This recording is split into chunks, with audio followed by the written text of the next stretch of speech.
Good morning, welcome to our intellectual quality और learning platform. तो हम अपने डेली करंट अफेयर सीरीज की ओर आगे बढ़ते हैं। उससे पहले कुछ मोटिवेशनल कोट्स के बारे में जानेंगे।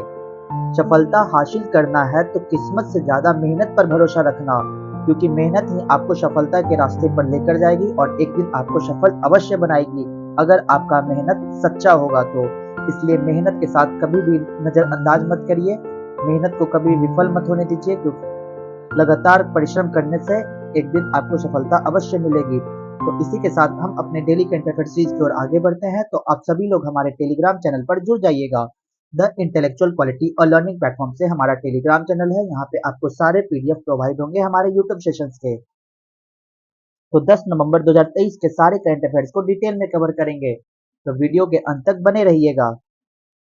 क्वेश्चन नंबर 1, हाल ही में किस देश के प्रधानमंत्री एंटोनिया कोस्टा ने भ्रष्टाचार के आरोप के कारण पद से इस्तीफा दे दिया है? Recently, which country's Prime Minister Antonia Costa has resigned from the post due to corruption allegations? तुम्हारा राइट आंसर हो जाएगा पुर्तगाल। पुर्तगाल के प्रधानमंत्री एंटोनिया कोस्टा जी ने भ्रष्टाचार के आरोप के कारण उन्होंने अपने पद को इस्तीफा दे दिया है। पुर्तगाली प्रधानमंत्री एंटोनिया कोस्टा ने कहा है कि वह इस्तीफा दे रहे हैं। अभियोजकों द्वारा देश में लिथियम खनन और हाइड्रोजन परियोजनाओं को संभालने में उनके प्रशासन में कथित भ्रष्टाचार की जांच में उनके चीफ ऑफ स्टाफ को हिरासत में लेने की कुछ ही घंटों बाद उन्होंने ये ऐलान किया कि हम अब इस पद से इस्तीफा दे देंगे। तो जानते हैं पुर्तगाल के बारे में कि आखिर क्या है पुर्तगाल। तो देखिए, पुर्तगाल एक दक्षिण पश्चिमी यूरोप में इबेरियन प्रायद्वीप के अटलांटिक तट के किनारे स्थित देश है। इसका ठंडा चट्टानी उत्तरी तट और पहाड़ी आंतरिक भाग विरल बसे हुए हैं, जिसे सुंदर और जंगली है, जबकि देश का दक्षिण अल्गार्वे गर्म और उपजाऊ है। उबड़ खाबड़ ऑस्ट्रेलिया पर्वत सेरा द ऑस्ट्रेलिया या स्टार माउंटेन रेंज, जो टैगस और मोन्टेगा नदियों के बीच स्थित है, में मुख्य भूमि पुर्तगाल का उच्चतम बिंदु शामिल है। तो ये पुर्तगाल के कुछ 12 पॉइंट्स हो गए हैं। तो पुर्तगाल का कैपिटल क्या है? तो लिस्बन कैपिटल हो गया। और इसकी करेंसी क्या है? तो यूरो इसकी करेंसी है। तो चलिए नेक्स्ट क्वेश्चन नंबर 2 में चलते हैं। हाल ही में विश्व रेडियोग्राफी दिवस 2023 कब मनाया गया? तुम्हारा राइट आंसर हो जाएगा 8 नवंबर को विश्व रेडियोग्राफी दिवस सेलिब्रेट किया गया है। हर साल 8 नवंबर को विश्व रेडियोग्राफी दिवस मनाया जाता है। विश्व रेडियोग्राफी दिवस 2023 का विषय थीम क्या था? सेलिब्रेटिंग पेशेंट सेफ्टी, रोगी सुरक्षा का जश्न रेडियोग्राफी का थीम था। यह दिन 8 नवंबर 1895 को जर्मन भौतिकी विज्ञान विल्हेल्म कॉनराड रोएंटजेन द्वारा एक्स विकिरण की खोज का प्रतीक है, यानी एक्स रेडिएशन का खोज किया गया था जर्मन फिजिसिस्ट के द्वारा, जिनका नाम था विल्हेल्म कोनराड। तो इसलिए 8 नवंबर को ही सेलिब्रेट किया जाता है वर्ल्ड रेडियोग्राफी डे के रूप में। रेडियोग्राफी के प्रयोग से डॉक्टर मरीज की आंतरिक बीमारियों का पता लगाते हैं और इसकी मदद से एक्सरे, एमआरआई और अल्ट्रासाउंड भी किया जाता है। तो रेडियोग्राफी की मदद से ये सारे पॉइंट्स आप याद रखिएगा कि एक्सरे, एमआरआई और अल्ट्रासाउंड भी किया जाता है। हर वर्ष इसे 8 नवंबर को सेलिब्रेट किया जाता है world radiography day. Question number 3 में चलते हैं। हाल ही में जनजातीय कला प्रदर्शनी silent conversations from margins to the centre कहाँ आयोजित किया गई? Where was the tribal art exhibition silent conversations from margin to the centre organise recently? तुम्हारा राइट आंसर हो जाएगा नई दिल्ली। नई दिल्ली में हाल ही में ट्राइबल आर्ट एग्जीबिशन को इनऑगुरेट किया गया, ऑर्गेनाइज किया गया, आयोजित किया गया। तो चलिए जानते हैं क्या है इसके पॉइंट्स। अपनी तरह की पहली कला प्रदर्शनी जिसका नाम silent conversation from margin to the centre है, राष्ट्रीय बाघ संरक्षण प्राधिकरण एनटीसीए, पर्यावरण, वन और जलवायु परिवर्तन मंत्रालय द्वारा आयोजित की गई और सांकला फाउंडेशन द्वारा सफलतापूर्वक आयोजित की गई थी। कहाँ पे? तो नई दिल्ली में। प्रदर्शनी का उद्घाटन भारत की माननीय राष्ट्रपति श्रीमती द्रौपदी मुर्मू जी के द्वारा किया गया। प्रदर्शनी में भारत के बाघ अभयारण्यों के आसपास रहने वाले आदिवासी और अन्य वनवासी समुदायों के बीच जटिल संबंधों और जंगल और वन्य जीवन के साथ उनके गहरे संबंध पर प्रकाश डाला गया है। तो ये पॉइंट्स आप याद रखिएगा कि silent conversation from margin to the centre इस एग्जीबिशन का नाम रखा गया है। तो इसको कहाँ पे आयोजित किया गया? तो नई दिल्ली में इसको आयोजित किया गया।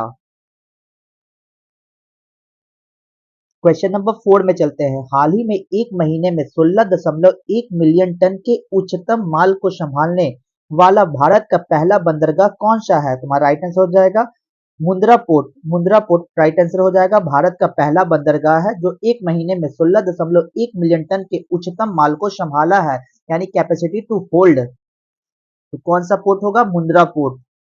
तो चलिए जानते हैं इसके पॉइंट्स। ये है Adani ports and special economic zone के प्रमुख बंदरगाह मुद्रा पोर्ट ने अक्टूबर 2023 में 16.1 मिलियन मीट्रिक टन से अधिक कार्गो को संभालने की उल्लेखनीय उपलब्धि हासिल की है। यह Adani ports and special economic zone का प्रमुख मुद्रा पोर्ट भारत के समुद्री उद्योग में रिकॉर्ड तोड़ रहा है। तो ये किसका पोर्ट था? तो अडानी जी का पोर्ट था। तो नेक्स्ट क्वेश्चन नंबर 5 में चलेंगे। हाल ही में किस राज्य के रिस्पॉन्सिबल टूरिज्म मिशन को ग्लोबल रिस्पॉन्सिबल टूरिज्म अवार्ड 2023 से सम्मानित किया गया? तुम्हारा राइट आंसर हो जाएगा केरला। केरला को भी हाल ही में रिस्पॉन्सिबल रिस्पॉन्सिबल टूरिज्म मिशन से सम्मानित किया गया। तो चलिए जानते हैं क्या है इसके पॉइंट्स। केरल के रिस्पॉन्सिबल टूरिज्म मिशन द्वारा सफलतापूर्वक प्रचारित टिकाऊ और महिला समावेशी पहल को ग्लोबल रिस्पॉन्सिबल टूरिज्म अवार्ड 2023 से सम्मानित किया गया। यह पुरस्कार सर्वश्रेष्ठ स्थानीय सोर्सिंग, खाद्य और शिल्प श्रेणी में रिस्पॉन्सिबल टूरिज्म पार्टनरशिप और international centre for responsible tourism द्वारा स्थापित किया गया था। यह दूसरी बार है कि केरल आरटीएम की रिस्पॉन्सिबली टूरिज्म ग्लोबल अवार्ड इसको मिल रहा है। तो किसको? तो केरल को दूसरी दफा मिल रही है रिस्पॉन्सिबल टूरिज्म ग्लोबल अवार्ड से, इसे सम्मानित किया गया। तो चलिए नेक्स्ट क्वेश्चन नंबर 6 में चलते हैं। हाल ही में आईसीसी द्वारा जारी पुरुषों की वनडे प्लेयर रैंकिंग बल्लेबाजी में पहला खिलाड़ी कौन है? तुम्हारा राइट आंसर हो जाएगा शुभमन गिल। शुभमन गिल को हाल ही में ओडीआई प्लेयर का ranking first ranking ICC select किया गया है मेंस ओडीआई के क्षेत्र में। देखिए, भारत के सलामी बल्लेबाज शुभमन गिल आईसीसी की जारी नवीनतम पुरुष बल्लेबाजी रैंकिंग में पाकिस्तान के कप्तान बाबर आजम की जगह नए शीर्ष रैंकिंग वाले पुरुष वनडे बल्लेबाज बन गए हैं। वह अब सचिन तेंदुलकर, एमएस धोनी और विराट कोहली के बाद वनडे बल्लेबाजी रैंकिंग में शीर्ष स्थान हासिल करने वाले भारत के चौथे खिलाड़ी बन गए हैं।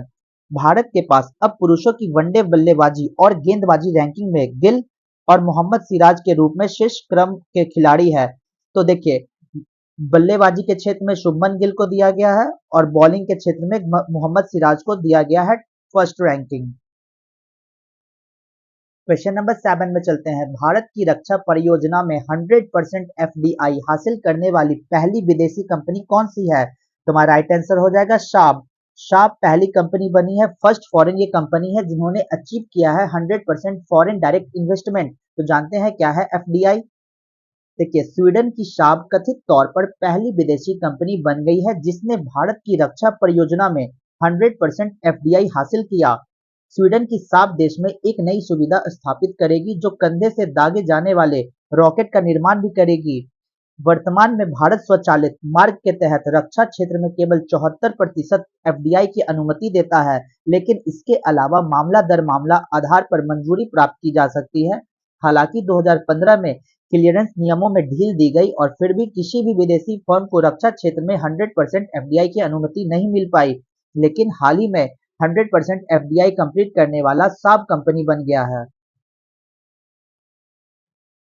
क्वेश्चन नंबर 8 में चलेंगे। कृषि समाचार निगरानी के लिए लॉन्च किए गए भारत के पहले एआई समाधान का नाम क्या है? तुम्हारा राइट आंसर हो जाएगा कृषि 24/7। कृषि 24/7 इंडिया का पहला एआई सॉल्यूशन बन गया है जो एग्रीकल्चर न्यूज मॉनिटरिंग सिस्टम्स को इम्प्रूव करेगा।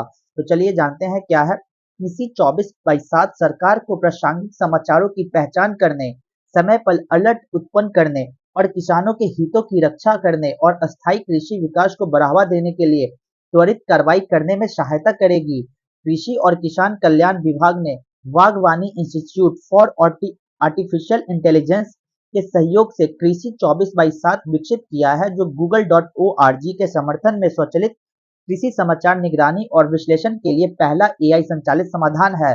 तो हाल ही में एआई संचालित जो एग्रीकल्चर के लिए रिस्पॉन्सिबल है, तो क्या बनाया गया? तो कृषि 24/7 को लॉन्च किया गया जो गवर्नमेंट को आइडेंटिफाई करेगी related to news generated timely alerts and take prompt action to protect farmers को बचाया जाएगा इसके तहत। तो ये हमारे एग्रीकल्चर ग्रोथ के लिए फायदेमंद है।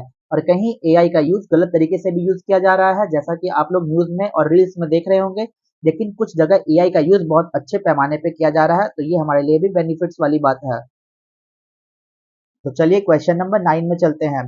चर्चित क्लाइचुएक्सक्वाओ ज्वालामुखी किस देश में स्थित है? In which country is the discuss Klyuchevskoy volcano located? तो हमारा राइट आंसर हो जाएगा, ये रशिया में है, रशिया में लोकेटेड है। देखिए इसका नाम है क्लाइचुएस्कोय ज्वालामुखी। तो कहाँ स्थित है? तो रशिया में स्थित है। तो जानते हैं इसके पॉइंट्स के बारे में। दुनिया के सबसे सक्रिय ज्वालामुखी क्षेत्रों में से एक विस्फोटों ने इस सप्ताह आकाश में राख और भाप को ढेर भेजा है, जैसा कि पृथ्वी निगरानी उपग्रह द्वारा एक शानदार छवि में कैद किया गया है। तो वो कौन सा वोल्केनो है? तो जिसका नाम है क्लाइचुएस्कोय। राख और कठोर लावा से बना एक विशाल स्ट्रेटोवोल्केनो है जो प्रशांत महासागर के पास रूसी कामचटका प्रायद्वीप में स्थित है। तो नासा के अनुसार ज्वालामुखी समुद्र तल से लगभग 10,771 फीट ऊंची है, जिसको हम लोग मीटर में कहेंगे 3,282 मीटर। और ये अलास्का के नजदीकी द्वीपों में स्थित ज्वालामुखी के समान व्यवहार करता है। तो हाल ही में ये ज्वालामुखी सक्रिय हो गई, यानी एक्टिव वोल्केनो में से एक हो गई है। कहाँ पे है? क्ल्यूचेवेस्कोय, रशिया में ये प्रेजेंट है। तो चलिए डेली करंट अफेयर्स सीरीज का लास्ट क्वेश्चन में चलते हैं। हाल ही में विजाग नेवी मैराथन का 8वां संस्करण कहाँ आयोजित किया गया? तुम्हारा राइट आंसर हो जाएगा विशाखापट्टनम सिटी में हाल ही में 8वां एडिशन बनाया गया है विजाग नेवी मैराथन को। तो चलिए जानते हैं इसके पॉइंट्स के बारे में। पूर्वी नौसेना कमान का विजाग नेवी मैराथन 8वां संस्करण विशाखापट्टनम शहर में आयोजित किया गया था। पूर्वी नौसेना के vice admiral commanding in chief flag officer Rajesh Pendharkar ने मैराथन को हरी झंडी दिखाई। तो यहाँ से आप ये भी पॉइंट याद रख सकते हैं कि नेवल वाइस एडमिरल चीफ कौन है? तो हमारा राइट आंसर हो जाएगा राजेश पेंधारकर जी है। ठीक है। मैराथन में विभिन्न श्रेणियों में भारत और विदेश से बच्चों, युवाओं, वरिष्ठ नागरिकों और नौसेना कर्मियों की भारी भागीदारी देखी गई है। प्रतिभागियों के अलावा बड़ी संख्या में नागरिक, छात्र और स्वयंसेवक भी इसमें शामिल थे। तो अभी हाल ही में 8th edition of Vizag navy marathon कहाँ पे आयोजित किया गया था? तो विशाखापट्टनम सिटी में इसको आयोजित किया गया था। ये पॉइंट्स आप याद रखिएगा। तो चलिए हम 9 नवंबर 2023 के सारे करंट अफेयर्स को रिवीजन मोड में हम कवर करेंगे। क्वेश्चन नंबर 1, अंतर्राष्ट्रीय सौर गठबंधन का 95वां नवीनतम सदस्य कौन बन गया? तो चिली बन गया है। Question number 2, making our future new decoration new directions for human development in Asia and the Pacific. Right answer हो जाएगा यूएनडीपी के द्वारा इसे रिलीज किया गया। क्वेश्चन नंबर 3, भारतीय सेना ने हाल ही में चाणक्य रक्षा संवाद 2023 नई दिल्ली में आयोजित किया गया। क्वेश्चन नंबर 4, हाल ही में चर्चा में आया ऑपरेशन ऑल क्लियर किससे संबंधित है? तो भूटान से ये संबंधित है। सुल्तान जौहर कप 2023 में भारतीय हॉकी टीम में कौन सा पदक जीता? तो ब्रॉन्ज मेडल जीता है सुल्तान जौहर कप में हमारा India hockey team. Question number 6, हाल ही में चर्चा में आया ग्लोबल बगोटा डिक्लेरेशन किससे संबंधित है? तो रिवर डॉल्फिन से ये संबंधित है। क्वेश्चन नंबर 7, हाल ही में सैयद मुश्ताक अली ये क्रिकेट की ट्रॉफी है 2023 से किसने जीती है? तो पंजाब ने इसे जीती है। क्वेश्चन नंबर 8, द्वितीय विश्व स्थानीय उत्पादन मंच कहाँ आयोजित किया गया था? तो हमारा राइट आंसर हो जाएगा नीदरलैंड में वर्ल्ड लोकल प्रोडक्शन फोरम को आयोजित किया गया। क्वेश्चन नंबर 9, 7वां गंगा महोत्सव कहाँ आयोजित किया गया? तो हमारा राइट आंसर हो जाएगा नई दिल्ली में इसे आयोजित किया गया। क्वेश्चन नंबर 10, हाल ही में सीबीआई के संयुक्त निदेशक के रूप में किसे नियुक्त किया गया है? तो राइट आंसर हो जाएगा प्रवीण मधुकर जी को। तो चलिए क्वेश्चन ऑफ द डे में चलते हैं। तो आज का हमारा क्वेश्चन क्या है? What was the real name of Swami Vivekananda? Swami Vivekananda का वास्तविक नाम क्या था? Option A Bilendra Chandra Datta, option B Narendra Nath Datta, option C Narendra Kumar Datta या ऑप्शन डी बिलेंद्र कुमार दत्ता। तो आपको आंसर कमेंट बॉक्स में देना होगा। तो चलिए कुछ हम इंटरेस्टिंग फैक्ट की ओर आगे बढ़ते हैं। तो आज हम कवर करेंगे list of wildlife sanctuary of Madhya Pradesh. Madhya Pradesh का वाइल्ड लाइफ सेंचुरी के बारे में हम कवर करेंगे। यहाँ पे मैंने लिख के लाया है तो ताकि आप लोगों को डिटेल में कवर करते सकूं। और ये आपको एक फैक्ट शीट है जो आपको एक टैबलेट की तरह मिलेगी, जिसे आप बस देखना है, सुनना है और इसे याद करनी है की कोशिश करनी है। तो वाइल्ड लाइफ सेंचुरी मध्य प्रदेश का कौन कौन वाइल्ड लाइफ सेंचुरी है? तो पहला बांधवगढ़ वाइल्ड लाइफ सेंचुरी, दूसरा बोरी वाइल्ड लाइफ सेंचुरी, तीसरा गांधी सागर सेंचुरी, चौथा घटीगांव वाइल्ड लाइफ सेंचुरी, पांचवा हो जाएगा करेरा वाइल्ड लाइफ सेंचुरी, छठा हो जाएगा केन घड़ियाल सेंचुरी, सातवां हो जाएगा खियोनी वाइल्ड लाइफ सेंचुरी, आठवां हो जाएगा नरसिंहगढ़ वाइल्ड लाइफ सेंचुरी, नौवां हो जाएगा national Chambal wild life sanctuary और लास्ट 10वां हो जाएगा नौरेदी वाइल्ड लाइफ सेंचुरी। ये सारे वाइल्ड लाइफ सेंचुरी है, कहाँ बिलोंग करते हैं? तो मध्य प्रदेश। कहीं से भी आपको एक पॉइंट उठाकर दे दिया जाएगा या एक क्वेश्चन उठा के दे दिया जाएगा कि बताइए कि बोरी वाइल्ड लाइफ सेंचुरी कहाँ पे बिलोंग करती है, किस स्टेट में? तुम्हारा राइट आंसर हो जाएगा मध्य प्रदेश। तो यहाँ तक आपको देखने के लिए वीडियो को thank you so much guys. इसे ज़्यादा से ज़्यादा हो सके तो लाइक शेयर और सब्सक्राइब करिए, इसे दूसरों के पास भी शेयर करिए ताकि मैं और भी मोटिवेट हो सकूं और आपको कंटेंट अच्छे से प्रोवाइड कर सकूं, अपनी 100% प्रोवाइड करूं ताकि आपको और भी अच्छे अच्छे कंटेंट्स मिलते जाएं इस चैनल के थ्रू। तो चलिए, जय हिंद जय भारत दोस्तों।